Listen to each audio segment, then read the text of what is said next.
Welcome back to the Downtown Den. I'm delighted to introduce once again, actually, for his second visit in a few weeks, Paul Cheetham, who is the owner, managing director of Sedulo. And Sedulo, not only a fantastic accountancy business advisory company that Downtown works closely with, they've been, I think, really helpful in terms of the briefing notes that they've been producing as the crisis has unfolded and the government have announced more and more business support measures. The good news is that Sedulo are hopefully going to contribute to a useful document that we're producing at the moment for all our members that you should be getting in your inboxes next week. The other great thing about Paul is he has an opinion. And he and I often, during these conversations, talk politics, and we're going to do that again today. But before we get into the government's strategy, and you and I think, have a slightly different take on where we are at the moment in that respect, the Chancellor made another announcement this week. Rishi Sunak is talking about extending furloughing again, possibly until October, but most certainly until the end of July. So business support wise, mate, I think again we probably would be on the same page.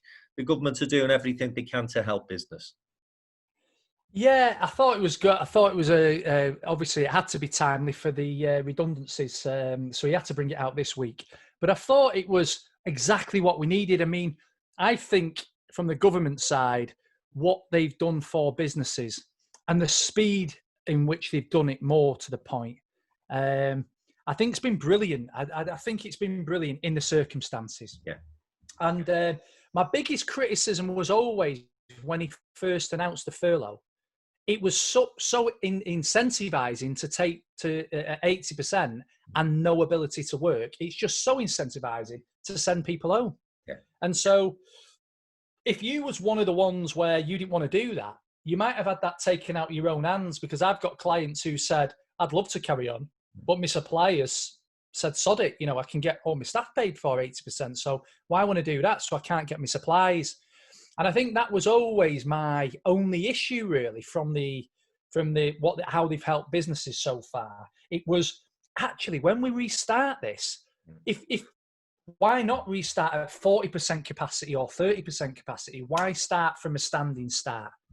And I think he's addressed that yesterday. He's kept furlough as it is to the end of July, says you can't work, but it's pretty clear, we haven't got the information yet, that following in August, September, October, there's going to be that midway house where if you're a hotel, you're going to open, you're not going to be at 80% occupancy, are you? So there's going to be that midway house now, I think, that helps particularly sectors like yours, actually, the leisure, hospitality, events, sports. Those sectors are now going to be able back, and effectively it's going to turn into more of a subsidy, isn't it, I think, as opposed to a furlough scheme. And I thought that was bang on. Yeah, I agree with your analysis there. I mean, I think both you and I said last time we were a bit concerned just in terms of the mental impact that it was going to have on people, and also what it says to businesses about the best way of getting through this crisis. And as you say, I know a lot of business owners who have said they'd have loved to have kept staff on part-time, for example, but it just wasn't an option. You either lay them off temporarily in their entirety and don't let them do anything, or you don't get help and support from the government. So it looks as though he's moving in the right direction on that. And I think, Rishi Sunak has had a very good 8, 9, 10 weeks. I think his reputation as Chancellor has been enhanced. I think when he took the job, he was seen a little bit as a patsy for Boris. But I think he's been anything but. He's been his own man. He's come up with some very innovative ways of supporting business, as you've outlined, Paul. And I think, as I say, reputationally, he's not done himself any harm at all. That, I don't think, can be said of the Prime Minister. So I know this is where you and I might differ slightly. And so on Sunday, I was very critical of Boris's speech. to the nation. And for two reasons. Firstly, I felt that it was built up to be this massive game changer of a speech. And you know, what I know, having been in politics for a long time now, is that headlines don't appear in broadsheets like the Daily Express, the Daily Telegraph, the Times, even the Guardian, if they haven't had inside information from government sources. So it's no good blaming the press. Oh, they built it up. They built it up. It was they didn't build it up. They were told this is going to be some sort of defining statement on behalf of the government of the Prime Minister. And I think that the problem that you then have on the Sunday is that Boris doesn't say very much, actually. Now, whereas I can potentially agree with a point that suggests, well, if people apply common sense, then everything he said in that half hour is okay. I can half get that. But equally, if we thought that common sense was something that 100% of British people had in abundance, then we wouldn't have speed limits on motorways. We wouldn't have half of the rules and regulations that we have in place. Because unfortunately, what's common sense to me might not be common sense to you, Paul. And I felt once again, and it's not the first time the Prime Minister's done this, he left more questions than answers. He left a lot of ambiguity, and he left an awful lot for self-interpretation. And I think that's dangerous at the moment. And then I think to add insult to injury for me was I get up on Monday morning and I listen to 6 different Conservative MPs, some of whom are in the cabinet, all giving their different interpretations of what the Prime Minister had said, to the point where you've got Philip Schofield going almost epileptic because he's saying this doesn't make any sense. So for me, Paul, he'd have been better saying nothing on Sunday than saying what he did. That was my view of it. And so it's funny because I kind of agree with you, and the one thing I hugely disagree with you on here, I guess, is your final sentence, which it'd have been better saying nothing. So I think the first thing is I'm not a Boris fan. You know, I didn't vote in the general election, as you know, because I didn't think any of them was as a leader. And if I'm honest, I've seen, you know, I've softened a little bit to his bumbly ways, I guess. If that's a compliment, then it's a compliment. But I guess I've gone from a sort of fairly mild, it's gone from quite a bad dislike, or certainly a mild dislike, to just a dislike. So I won't go, it's not moved too far, my barometer, I guess. But I think what I've been dreading, and I'll come into how what's been talked about since, which I think is an over-exaggeration, is what I've been dreading was no change in the mindset. Because our biggest danger right now, if you ask me, is nothing but the mindset of what the British public think about what's going to happen. And because if I forget who said it, was it Henry Ford that said, if you think you can do it or you think you can, then you're probably right on both occasions. So we are now governed or determined by the mood of the country. We're determined by the confidence of the consumer, the confidence of the British public. So there was one thing I had an expectation that I really wanted to get out of Sunday, and I got it. And what I got was, let's move away from stay at home and let's make the first mindset change to let's start going outside. Because as soon as he does that, there's always going to be this huge blow up of, you know, there was a blow up when he said, let's all fucking lock down. It was like, do you mean you're locking me down? Do you mean you're telling me what to do with my human rights and me this, that, and the other? And you know, now it's gone the other way. And so he was damned if he did, damned if he didn't. But in my eyes, for the good of the economy, he just had to. And so for me, That was my overriding satisfaction, if you like, from Sunday, that he made the first step without really doing anything, but to change the mindset of the public.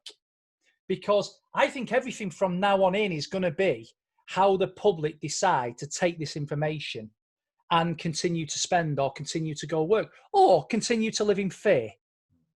And if we keep continuing to live in fear, Frank, then I think that's the biggest, it will self-fulfill a huge issue further down the line, because we might have, and it's a sad statistic, 30,000 deaths or 40,000 deaths. But if we're not careful, there'll be 4 million people in poverty and 400,000 deaths or whatever it is. I don't know those stats, but my gut feel is telling me that if we don't start to pull around, if we don't start to be brave, if we don't start to unfold away from this fear, I'm sure we'll talk more about the economy in a second, the economy's fucked. And yet, if we actually start now to be brave, I feel like we can have more of a V-shaped economy than a downhill fucking slope, ski slope that we might end up on.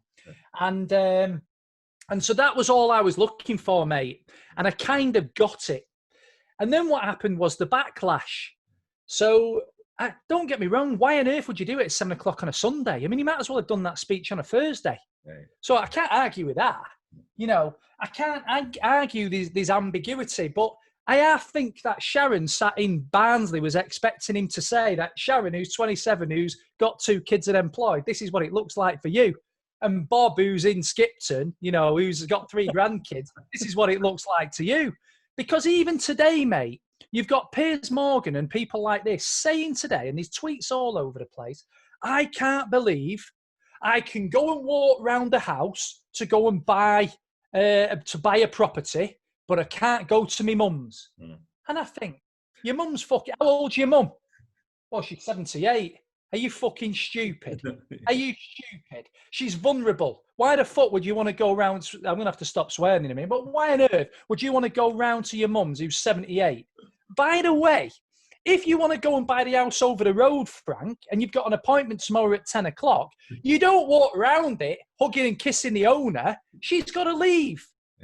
Right? So if you want to go and walk around your mum's house or your dad's house, go and walk around it, but they'll have to go be on the golf course. Why do you want to do that? I don't know. So my issue, I guess, was what I needed, I felt we got, right, from the mindset. The rest of it, if I'm honest, kind of diminished to me was all that was periphery stuff. It's important, don't get me wrong, you know, and you can really read into, I spoke with a lawyer the next day and he said, well, what are you going to do? Well, I'm just going to be sensible. You know, I'm going to give everybody a plan. I'm going to wait for the 50-page document to come out, and then they'll update you the day after, and the day after, and the day after. And there's a massive argument to say, if it was me, I would have had that prepared. I would have said an hour ago on our site, we released a 50-page document. I wouldn't have released it the next bloody day. What's the point? Right. It must have been ready. Yeah. So I don't disagree with you at all on the way it's been done. Actually, has been the way it's been done all the way through. Yeah. Because what happened was, we let Cheltenham go ahead, and if it was up to him or the government, the Premier League would have gone ahead on the Saturday. Yeah. It was. I guess it was the society as a whole that made decisions for us to go into lockdown. So, however, guess what? He then made it look like it was his decision for us to go into lockdown. Yeah. We didn't start coming out of lockdown, and way before he said you're coming out of lockdown, Timpson says he's opening 40 stores. B&Q's got queues a mile long. McDonald's say they're opening all the drive-thrus. The list goes on. Everybody had decided. Taylor Wimpey had said we're going back to construction. So all he did on Sunday was effectively make it look like it was his decision. Yeah. So one thing I cannot argue with you at all on is the indecisiveness of our government has been shocking. Yeah. Other than the decisiveness of what they're going to do for the economy, which I think has been quite straightforward, backed up by fact, and delivered timely. You know, I think that's my comment on it. Yeah, I think that's the point. I mean, there's a couple of things I'd say on. I mean, I think your take on his comments from Sunday night are different from mine. You see, because I'm totally with you now in terms of us having to radically changed the narrative from safety first to let's start to get back to normal. And that was where my disappointment lay, actually, Paul, because I don't think he turned the dial far enough. I Okay. think he said, if you're in construction, you're in manufacturing, go back to work. If you can work from home, try and work from home. We're not sending kids back to school. Oh, and by the way, don't get on public transport. And then there's a 50-page document out tomorrow that'll tell you a bit more. So again, as a small business, I wouldn't do that. You wouldn't do that. Yeah. You would have all of those ducks lined up. And it struck me as a government that was being very reactive rather than proactive to events. And the points that you've just made, I think, back that up. So the lockdown came too late. My fear now is the return is going to be too late, because he's listening to that populist message rather than actually following what we know is needed and required if the economy isn't going to go to hell in a handcart. And I think if you look at the difference of approach from Sunak to Johnson, it's marked, isn't it? Because when Sunak makes a statement, he makes the statement, he gets questions asked, he can answer them immediately. He's got all that detail. He's a detail man. And I think the problem with a Prime Minister like Boris is that, and Cameron was like this, is the greater front and stuff and the decent to come with big ideas and sound bites. But when it comes to crises where you actually have to have a handle on the detail, they're not good at that. They don't like doing it, and therefore they don't do it. And I think Boris has been shown up in that regard. And the reason I said that the Sunday speech wasn't helpful wasn't because I want us to continue this lockdown mentality, because I think it's already started to get inbred into people's heads. And we'll, I'll tell you a little story about that in a second. But for me, if you're going to say on the Wednesday, Thursday, trail this speech, then it's got to be a big mindset change. He should have been coming out and saying, right, guys, I've got a choice now as your Prime Minister. I can either continue the lockdown, and in the short term, that might protect some vulnerable people. It might save some lives.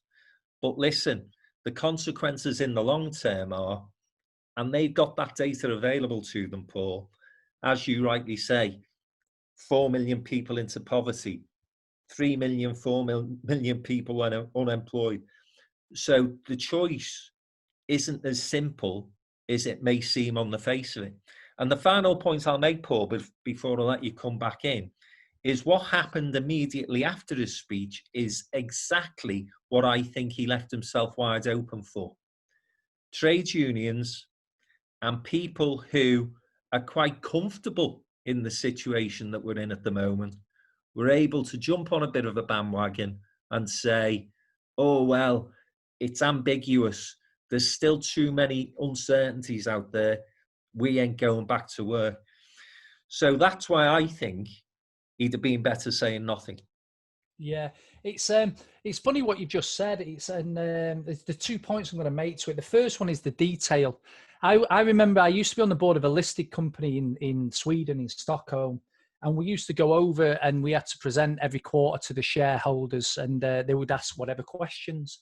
And it wasn't huge, but we might have 100 people in a room asking questions.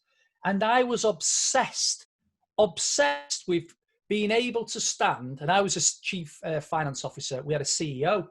Every time the CEO would say something, there'd be a question, and he'd look at me. Yeah. And I used to think, I don't know how you get on this flight with me to Stockholm to give this presentation. And I've got the confidence that I wouldn't have to stand up and say something with such passion and, stamp banging of fists and all this kind of stuff, without the ability, Frank, for you to come back to me and say, but what about this? And we go, well, this statistic is da-da-da-da-da-da. Yeah. And the one thing about him is, no disrespect, well, let's not get into Brexit because that's another situation. But, you know, he's been the same throughout that. Yeah. His life, the way I look at him, his political life is he gets by on bluster. Yeah. And he's trying that now. And he's going to come unstuck by the looks of it against the Labour Party, having somebody in opposition. I've not seen much of him, very little of him, but the snippets of what I've seen, he's a detailed person. And he should be able to unpick inside and out Boris Johnson. Now, the reality of it is one of the things I thought was really bad about Jeremy Corbyn, sorry, we're going all over the place here, but I thought the one thing Johnson might have, but he's not got enough of him, is actually, if you're just a headline guy, which I thought Corbyn was, by the way, for his ideals, behind them then, you need smart, switched-on, detailed people. And I think Johnson's got a mixture of that in his background team, which might just carry him through a little bit. Because he personally is a bluffer. Yeah. That's what I think. Yeah. But yeah, so I totally agree with you on the detail side. And it's interesting because it always makes me go back to the nervousness I had before I just give a presentation to 100 people. But you know, these were institutions and investors that would ask us what on earth's going on in Paris or what on earth was going on in different subsidiaries we had. And I knew the detail inside and out. I was obsessed with it. And it's a shame he's not, because the best leaders have got both, of course. Yeah. They're able to show charisma and a bit of bluster when it needs to be, but they're also able to back it up. So that was one thing. And I think the other thing that I was thinking about when you spoke was, what I do think is disappointing and opportunist is people like the Scottish, the Welsh, the Northern Irish. They've come out and pretty much, if you ask me, just wiped their hands. They've pretty much thought, what she calls Sturgeon, she's kind of gone, now, Scotland need to get out of it, just the same as we do. And we've got to start somewhere. And I thought it was very poor I felt we was all in this together a bit sort of 2 months ago. And that doesn't mean you can't criticise. Don't get me wrong. But I thought it was very telling how people are trying to use this as an opportunist moment, like the Scottish government, to come out and say, we're not there yet with our flattened curve. You know, they're smaller than Sweden, right? And Sweden never locked down at all. So if somebody ever says to me about Sweden and why we shouldn't lock down, I'd go, well, hold on a minute. We've got 70 million, they've got 10. Let's be honest. I don't know what the population of Scotland is, probably less than Sweden, right? So there's an argument they should never bloody lock down in the first place, if you want to look at it like that, let alone now using this as an opportunist moment to, I don't know, put a stake in the ground. So, yeah, no, I don't disagree with anything, you know. I haven't gone from pretty high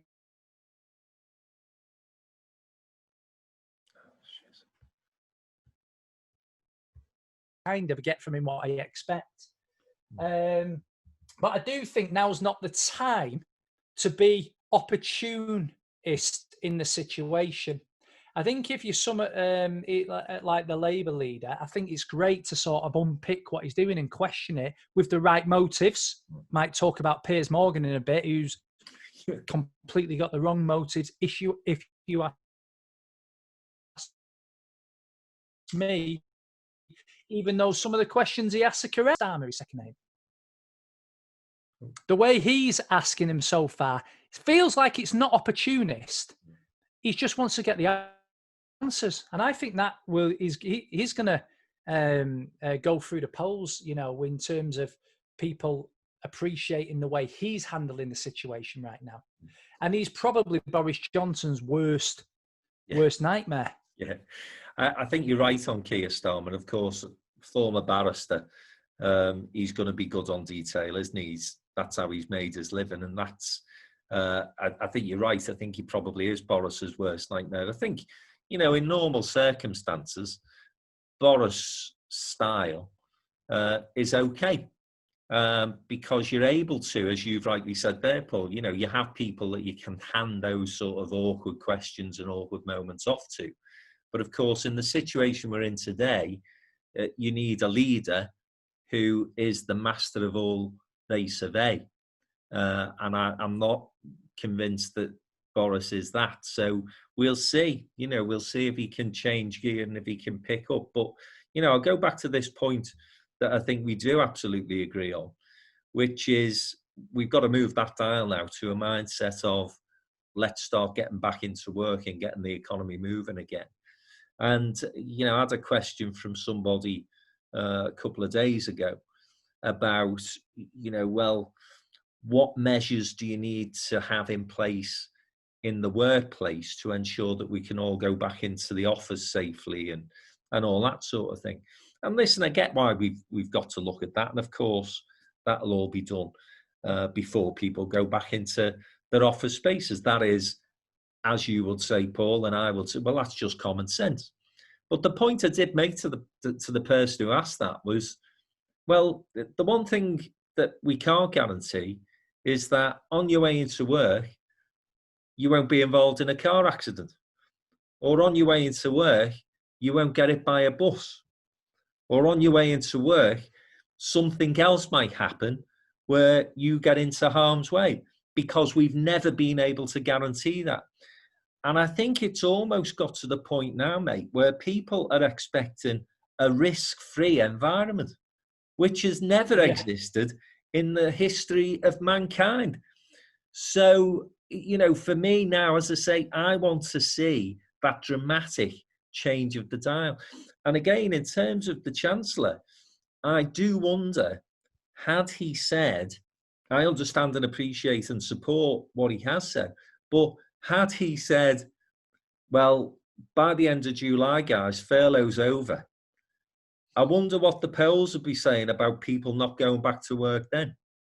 Because, again, it's an uncomfortable truth, this, but there's a lot of people at the moment who are sat at home getting 80% thinking, very nice, keep paying me. I'm quite happy to do this. Now, it might be a minority, but they're a vocal minority. They're the people who do take to social media, who do get onto the phone-ins and all that other stuff that influences and informs weak leaderships who don't have a plan of their own, and a populist government, which is what I think we've got at the moment. So for me, mate, the mindset is the thing. We've got to start to change the narrative, and we have to start to talk about the risks of a continued lockdown rather than simply the risks of coming out of it.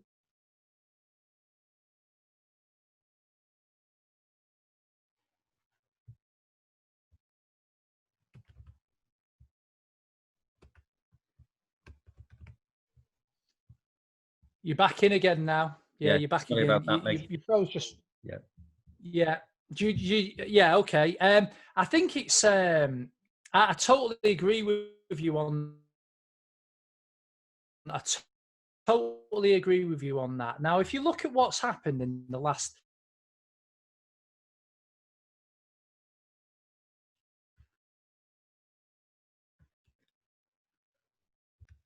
I believe will happen if we. Is that the 350? Sorry, mate, I got kicked off there. No worries. Do you want me to start that again? Please. I'll start that again. Yeah. I think you've made a great point about mindset. There's this idea that we, and there's lots of headlines at the moment about a recession. If you look at like the 2008 recession, what actually happened was all the banks, the commercial banks, pulled money out of the economy. That's what happened. All the loans defaulted and they pulled money out of the economy. What the government have just said is they're going to put 350 billion this year into the economy. That's a total opposite of what happened in 2008, 2009.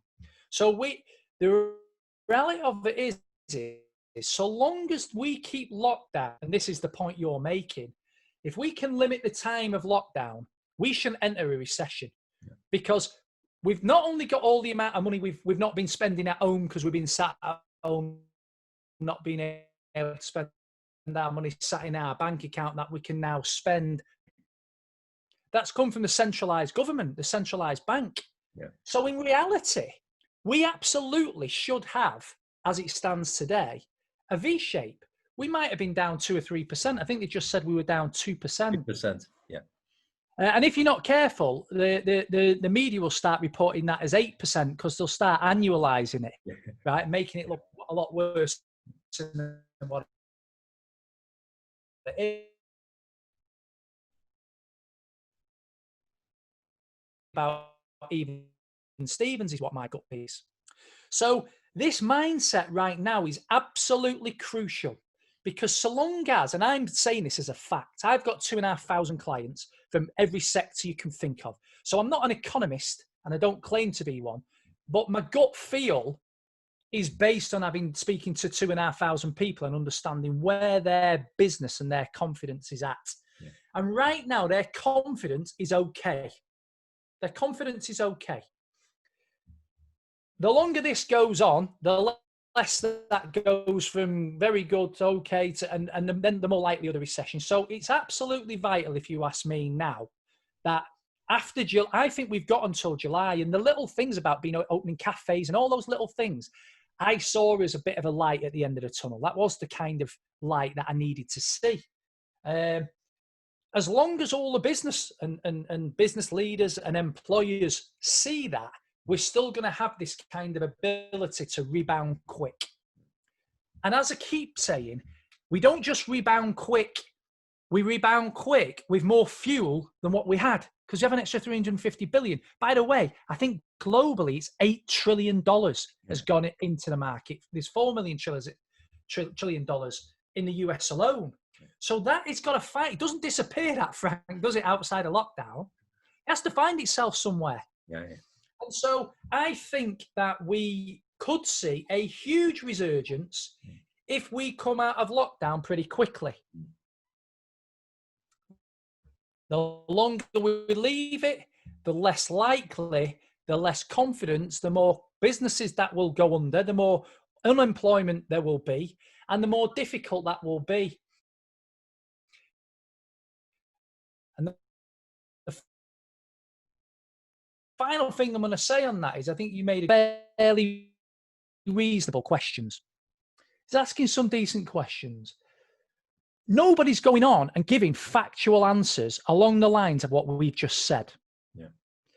Now, I should be able to say to you, Frank, we've got to come out, because even though we're going to have 300 deaths for the next 18 months a day till we get a vaccine, it's going to be 3,000 deaths via, cancer, via mental health issues, via, all the other things people are vulnerable to. People keep saying about the vulnerable, and my mum and dad are vulnerable. So I'm saying, mum and dad, you stay in. Yeah. You don't fucking partake in this, just stay in, because you're vulnerable. Yeah. But by the way, you can't say that Dorothy over the road, or I'll come up with a trendier name because she's younger, Dorothy, who's 30 odd, she could be vulnerable to, she could be vulnerable to mental health. She could be vulnerable to, overeating. She could be vulnerable to obesity, being in the house, or whatever it is. Everybody's got different vulnerabilities, and we can't just focus on the health and the vulnerability of one thing. Now we've got the NHS, which for me was always a thing. I think we're at 40% capacity now. 1 in 5 beds in ICU on the charts yesterday were 22%, 1 in 5 were via COVID. So the other 78%, mate, are non-COVID. Yeah. Right? So just as you said before, people are going, well, you're on a train. You could catch coronavirus. You're on a train, you could have a fucking heart attack. There's no guarantee when you leave the house, you're going to get back in it safely. And I'm not saying that with any sort of ill meaning of people who have lost someone or anything like that. That's not where I'm coming from this. But there does become a point where more people have got the chance of losing more people and more loved ones until they find that medium. Now, they're not really talking about that medium at the moment, and they need to back it up with stats like you just said and the detail, because that is what's going to give the consumer, the public, the confidence to gain levels of normality, and that's going to fire the okay confidence that I think still sits amongst my cross-section of clients. Yeah, I would totally agree, Paul. I've been battling with myself in a sense this week because I want to go out big time now and start calling for a shift in that dial as I described. And I've, started to sort of formulate some ideas in my head. And you're always conscious of the fact that, people have lost loved ones. And there will be people out there who genuinely have got fears for their own safety. And of course, fears for the families then, if I go out, will I be taking something back into the household? So, it's not as if I'm insensitive to all of those things. And you know me well enough, Paul, to know my politics is about society and it's about giving back.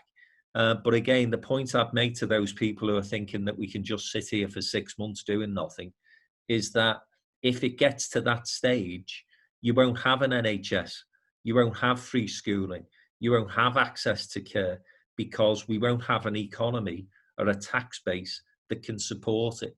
And I think that's where we've got to start. As I say, I keep using the phrase, but I think it's right, shifting the dial. You use the phrase, shift the mindset. Either way, it needs to be done.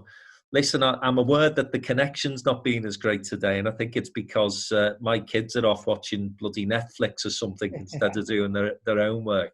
But I know that you've got, and rightly, a bee in your bonnet over one or two personalities who it appears to you, and I think I'd have to agree with you, are using the crisis almost to enhance their own sort of personality and their own reputation.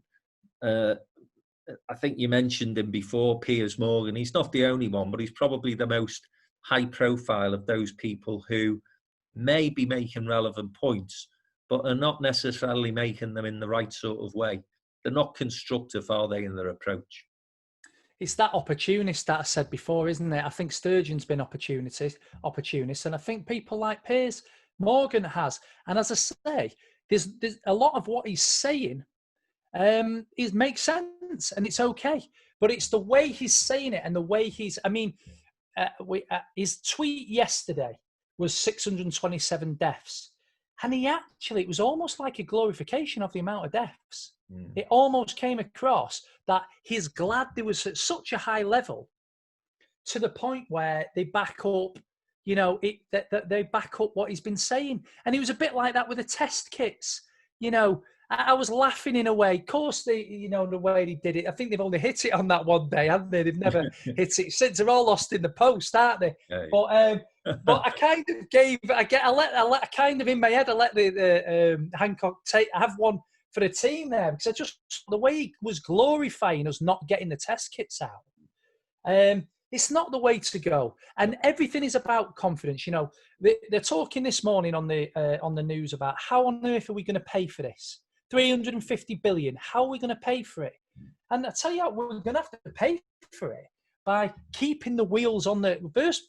Before we even pay for that, we've got to keep the wheels on the road. We've got to keep the ship still. We've got to keep the confidence of the public to go about their duties as normalised as they can, in order for business to continue as normalised as it can. And we've all got to work together on that. That everybody's got to work together. And I'm not surprised in a way that the government are saying we're not going on Good Morning Britain because he goes on, he doesn't let them speak. Yeah. They barely get a word in edgeways. It's got to the point where the lady sat next to him, and I'm not being disrespectful to her there, but she didn't get a word in, so I've forgotten her name. I think it's Susanna or something. Susanna, yeah. She's just become his number one fan, and he's coming across as narcissistic. I think he's come across as narcissistic, and I've unfollowed him. Whereas I used to say 50% I totally agree with him on, 50% I really disagree with him on. He's that kind of bloke. But I think he's gone too far. And I think it's about everybody now. Everybody's got to pull together. And yes, that's the question. Because, you can't be allowed to get away with stupid stuff. Boris is always going to slip up. It's in his nature. He's not going to be that guy that knows the detail to answer the bloody question. And as I say, you know, when we get to a proper Prime Minister's question time, he's just going to, you know, when that kind of gets back in full swing, if you like, I can just see it being a daily grind for him against the barrister who's just going to pick him to pieces bit by bit, which is great, Frank, whether you're a Tory or a Labour, which is fantastic, isn't it? Because let's be honest, what we haven't had, I don't think we've had on any side somebody electable. Yeah. You know, now it seems like we're going to have competition, which is better for us all, whichever side of the fence you want to sit on, and I can sit on both. So yeah, those people that are just trying to make headlines, or like I say, even people who've got no influence, but they're putting stupid stuff on today about why they can't, you know, they're saying things like, why should teachers be back in school and kids back in school, and I can't go, but the kids can't go and see the grandparents. And I think people are not this stupid, surely. You know, you look at, seriously, but this is where we're at, mate, isn't it? But if you look at the children at school, no, touch wood, and appallingly and tragically, there's been the odd few cases of children dying, which is the worst type of tragedy, if you ask me. So, but if you look at the number of them, it is very few and far between. So why not get kids back at school? We've got the data, I would suggest, to say it's not very harmful for children. So get them back at school. But the opportunist in people is going, oh, you've got, you know, you're allowing a teacher to go back to school, and little Johnny can go to school with 30 kids, but they can't go and see their 87-year-old grandma, you know, who's got diabetes, and it's crazy. And I feel like we've got to move away from this, Frank, because it's gonna keep us in this mindset of fear, and that is our biggest danger, I think, right now. As we both said, we're not taking anything away from loved ones who died and being insensitive, but we don't want 37,000 to be 337,000, because the aftermath of not getting this right leads to poverty and different vulnerabilities and illnesses that are generally in society. Yeah, and you know, on a note of obviously positivity in some respects, because we're looking to stay positive and get the government to be a bit more positive about that getting back to normal, if we can put it that way. And it will be a different type of normal. But the final point I just want to pick up on there, Paul, and you mentioned children.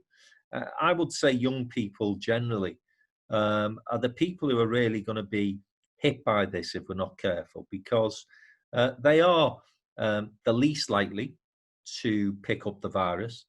They are at a time in their life where, you know, you and I will have enjoyed through our teens and in our 20s and even into your early 30s. And if you're like me, later than that, social, you know, the social activity, the getting out and about, the meeting your mates, that's part of you growing up. That's part of you becoming the man or woman that you're going to be as you enter into, you know, your mid-20s, your 30s, and so on and so forth. And a lot of these people have already been through quite a bit already, you know. So you had the crash in 2008. You've got tuition fees that was something that I never had to pay. If I'd have wanted to go into university, my generation didn't have to pay. You've had Brexit and all the uncertainty around that. You come out of that thinking, well, at least we're going somewhere now. And now they've got this. So for me, again, there's a big question to be asked of who is this positive for, this lockdown? Because it's certainly not for people who are aged between 5 and 35. You might even say 45, because I think the death rate and even the infection rate amongst people below the age of 50 is very, very low, isn't it? Yeah. I mean, every time I've done a webinar of any sort where it's a live one, I've always had questions from graduates saying, after this, I'm going to get a job. Yeah. You know, what's the likelihood of me getting a job after this? And you take yourself back to those, even when you first started a job, you're in your early 20s. What you really live for is the weekend. Yeah. Don't you? Yeah. You live for the weekend. Now, I'm 41, 42 soon. I've got 3 kids. I've got a back garden and I've got my missus. Yeah. You know, but if you're 23 and single, If you're 23 and you live in your apartment on your own, or you're 27, you're a single parent of 2 and you're on the 18th floor of a block of flats, and we've just had, 7 weeks of sunshine and the 2 kids, and they're just the general ones. Like my mother-in-law, she spends her time in courts working on child abuse cases. And children they're on hold, so they know full well there's child abuse going on, but the courts are shut. So they've just had to effectively go back to the home they're getting abused at. So that's at that scale. And just at a normal day-to-day scale, if you're 23, you want to go out, with your mates, you want to meet guys or girls or whatever you want to do. You want to put in a shift and do, and make your way in life as like, an emphatic employee and gain your career. And that we're not even talked about the ones who are in 5th year and not even going to get any bloody exam results. Right. Yeah. It's so, it's a crazy scenario right now. And the sooner we get out of it, the better.